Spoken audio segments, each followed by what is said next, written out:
Hi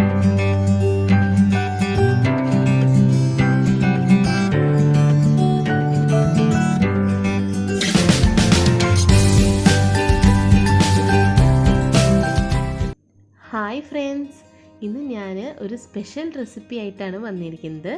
chicken പൊള്ളിച്ചത്. സാധാരണ എല്ലാവരും മീനല്ലേ പൊള്ളിക്കുക. ഇത്തവണ ഞാൻ ചിക്കൻ ഒന്ന് പൊള്ളിച്ച് നോക്കി. അപ്പോൾ ഇതെങ്ങനെയാണ് ഉണ്ടാക്കാമെന്ന് നമുക്ക് നോക്കാം. ആദ്യം തന്നെ ഞാനിവിടെ ചിക്കൻ്റെ ബ്രസ്റ്റ് പീസാണ് എടുത്തിരിക്കുന്നത്. 4 എണ്ണം എടുത്തിട്ടുണ്ട് കേട്ടോ. എന്നിട്ടിത് ഫോർക്ക് കൊണ്ടൊന്ന് കുത്തി കൊടുക്കാം. ചിക്കൻ ആയതുകൊണ്ടാണ് കേട്ടോ ഞാൻ ഫോർക്ക് കൊണ്ട് ഇങ്ങനെ കുത്തി കൊടുക്കുന്നത്. ഇനി ഇതിലേക്ക് ആവശ്യത്തിന് ഉപ്പ് ചേർത്ത് കൊടുക്കാം. 1/2 ടീസ്പൂൺ മഞ്ഞൾപ്പൊടി,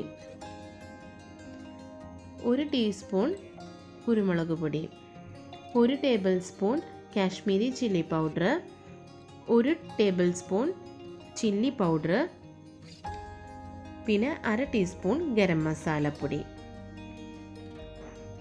ഇനി ഞാനിവിടെ 1 table spoon ginger garlic paste ആണ് ചേർത്ത് കൊടുക്കുന്നത്.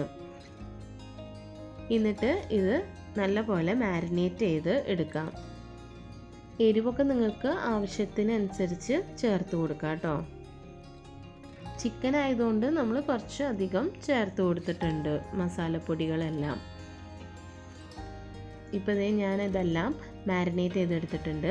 ഇനി ഇതിലേക്ക് 1 table spoon lemon juice add ചെയ്ത് കൊടുക്കാം. ലെമൺ ജ്യൂസ് ആഡ് ചെയ്ത് കൊടുത്താൽ ചിക്കൻ്റെ പീസസൊക്കെ കുറച്ചും കൂടിയും സോഫ്റ്റായി കിട്ടും. ഇനി നമുക്കിതൊന്ന് ഒരു 1 അവർ ഇതേപോലെ തന്നെ വെക്കാം. ഇനി ഒരു മസാല നമുക്ക് റെഡിയാക്കി എടുക്കാം. അതിന് വേണ്ടിയിട്ട് ഞാൻ ആവശ്യത്തിന് വെളിച്ചെണ്ണ ഒഴിച്ച് കൊടുത്തിട്ടുണ്ട്. ഇതിലേക്ക് 3 മീഡിയം സൈസ് സവോള നീളനെ കട്ട് ചെയ്തിട്ട് ഇട്ട് കൊടുക്കാം. ഇനി ഇതൊന്ന് വഴറ്റിയെടുക്കാം. സവോളയിൽ ഞാനിവിടെ ഒരു 1/2 ടീസ്പൂൺ ഉപ്പ് ചേർത്ത് കൊടുക്കുന്നുണ്ട്. അപ്പോൾ പെട്ടെന്ന് തന്നെ നമുക്ക് സവോളയൊക്കെ വഴന്ന് കിട്ടും. സവോളയൊക്കെ ഒന്ന് വാടി വന്നിട്ടുണ്ട്. ഇനി ഈ ടൈം ആവുമ്പോൾ ഇതിലേക്ക് ഞാൻ 1.5 teaspoon ginger garlic paste add ചെയ്ത് കൊടുക്കുന്നുണ്ട്. അതേപോലെ തന്നെ ഒരു പച്ചമുളക് നടുവേ കീറി ഇട്ട് കൊടുത്തിട്ടുണ്ട്. ഇനി ആ ഇഞ്ചിയുടെയും വെളുത്തുള്ളിയുടെയും പച്ചമണം മാറുന്ന വരെ ഒന്നും കൂടി ഒന്ന് സോട്ട് ചെയ്തെടുക്കാം. ഇനി ഒരു 2 മിനിറ്റ് കഴിയുമ്പോൾ ഇതിലേക്ക് ഒരു വലിയ തക്കാളി ചെറുതാക്കി അരിഞ്ഞത് ഇട്ട് കൊടുക്കാം. ഇനി ആവശ്യത്തിന് കറിവേപ്പിലയും കൂടി ചേർത്ത് കൊടുത്തിട്ട് നല്ലപോലെ മിക്സ് ചെയ്ത് കൊടുക്കാം. തക്കാളിയുടെ ആ പച്ചമണം മാറണം. പിന്നെ തക്കാളി ഒന്ന് കുക്കായി കിട്ടണം. അപ്പോൾ അതുവരെ ഒന്ന് വെയിറ്റ് ചെയ്യാം. തക്കാളിയൊക്കെ ഒരുവിധം കുക്കായി വന്നിട്ടുണ്ട്. ഇനി ഈ ടൈമിൽ 1/2 ടീസ്പൂൺ മുളക് പൊടി, 1/2 teaspoon Kashmiri chilli powder, 1/2 teaspoon coriander powder, 1/2 teaspoon കുരുമുളക് പൊടി, പിന്നെ 1/2 ടീസ്പൂൺ ഗരം മസാല പൗഡർ, ആവശ്യത്തിന് ഉപ്പ് ചേർത്ത് കൊടുത്തിട്ട് ഈ പൊടികളുടെ പച്ചമണം മാറുന്ന വരെ ഒന്ന് സോട്ട് ചെയ്ത് കൊടുക്കാം. ഇനി ഇതിലേക്ക് ഞാനിവിടെ 1/2 കപ്പ് ഇളം ചൂടുവെള്ളം ഒഴിച്ചു കൊടുക്കുകയാണ്. ആ മസാലയൊക്കെ ശരിക്കും ഒന്ന് യോജിച്ച് വരാൻ വേണ്ടിയിട്ടാണ് ഞാൻ വെള്ളം ചേർത്ത് കൊടുത്തത്. ഒരുപാട് വെള്ളം ഒഴിക്കരുത് കേട്ടോ. ഇപ്പോൾ അതായത് ഒരു കുഴമ്പ് രൂപത്തിലായിട്ടുണ്ട്. ഇനി ലാസ്റ്റ് ഞാനിവിടെ 1/2 കപ്പ് കട്ടി തേങ്ങാപ്പാലാണ് ഒഴിച്ചു കൊടുക്കുന്നത്. 1/4 പാലാണ് ഇവിടെ ചേർത്ത് കൊടുത്തത്. ഇനി ഈ തേങ്ങാപ്പാലിൽ ഈ മസാല നല്ല പോലെ പരണ്ട് വരണം. ഒരു തിക്ക് മസാലയായിട്ട് ലാസ്റ്റ് നമുക്ക് കിട്ടും. ഇതാണ് ഈ മസാലയുടെ ഫൈനൽ ടെക്സ്ചർ. ലാസ്റ്റ് ഞാൻ കുറച്ച് കറിവേപ്പില ഇട്ടിട്ട് മിക്സ് ചെയ്ത് കൊടുക്കുന്നുണ്ട്. അപ്പോൾ പൊള്ളിക്കാനായിട്ടുള്ള മസാല ഇവിടെ റെഡി ആയിട്ടുണ്ട്.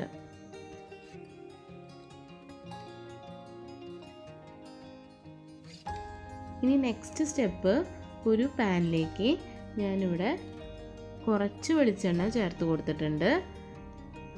വെളിച്ചെണ്ണ ചൂടാവുമ്പോൾ നേരത്തെ മാരിനേറ്റ് ചെയ്ത് വെച്ച ചിക്കൻ പീസസ് ഇട്ട് കൊടുക്കാം. ഇത് ഡീപ്പ് ഫ്രൈ ചെയ്യേണ്ട ആവശ്യമില്ല, ഷാലോ ഫ്രൈ ചെയ്തെടുത്താൽ മതി കേട്ടോ. ചിക്കൻ ബ്രസ്റ്റ് പീസ് ആയതുകൊണ്ട് തന്നെ ഇത് പെട്ടെന്ന് കുക്കായി കിട്ടും. ഇപ്പോൾ ഇത് ഞാൻ മറിച്ചിട്ട് കൊടുത്തിട്ടുണ്ട്. ഈ ഒരു ടെക്സ്ചറിൽ കിട്ടിയാൽ മതി.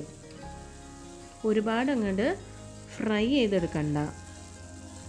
അപ്പോൾ നമ്മുടെ ചിക്കൻ പീസസൊക്കെ ഇവിടെ ഫ്രൈ ചെയ്ത് എടുത്തിട്ടുണ്ട്.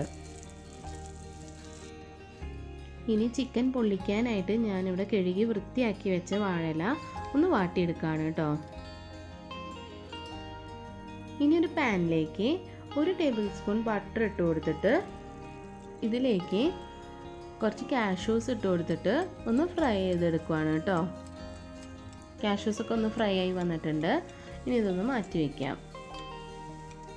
ഇനി നേരത്തെ വാട്ടി വെച്ച വാഴയിലയിലേക്ക് ഞാൻ കുറച്ച് മസാല ഇട്ട് കൊടുക്കുന്നുണ്ട്. ഫസ്റ്റ് ഇടുമ്പോൾ 1 ടീസ്പൂണൊക്കെ മസാല ഇട്ട് കൊടുത്താൽ മതി കേട്ടോ. എന്നിട്ടൊന്ന് സ്പ്രെഡ് ചെയ്ത് കൊടുക്കാം. എന്നിട്ട് അതിൻ്റെ മീതെ ചിക്കൻ പീസ് വെച്ച് കൊടുക്കാം. എന്നിട്ട് ഇതിൻ്റെ മീതെ വീണ്ടും ആ മസാല കൊണ്ട് ഒന്ന് പൊതിഞ്ഞെടുക്കാം.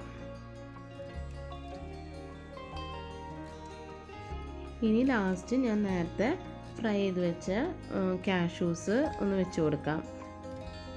അപ്പം എങ്ങനെയുണ്ട്? നല്ല ഭംഗിയില്ലേ? ലാസ്റ്റ് ഇനി നമുക്കിതൊന്ന് മടക്കി കൊടുക്കാം.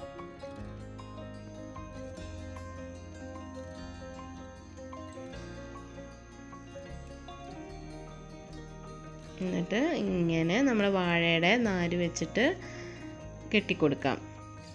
തുറന്നു പോവാത്ത രീതിയിൽ നല്ലപോലെ കെട്ടിയെടുക്കാം. അപ്പോൾ അതേ ഇതേപോലെ കെട്ടിയെടുത്ത് വെച്ചിട്ടുണ്ട്. ഇനി നല്ലപോലെ ചൂടായ കല്ലിൽ വെച്ചിട്ട് ഇത് അപ്പുറവും ഇപ്പുറവും ചുട്ട് എടുക്കാം.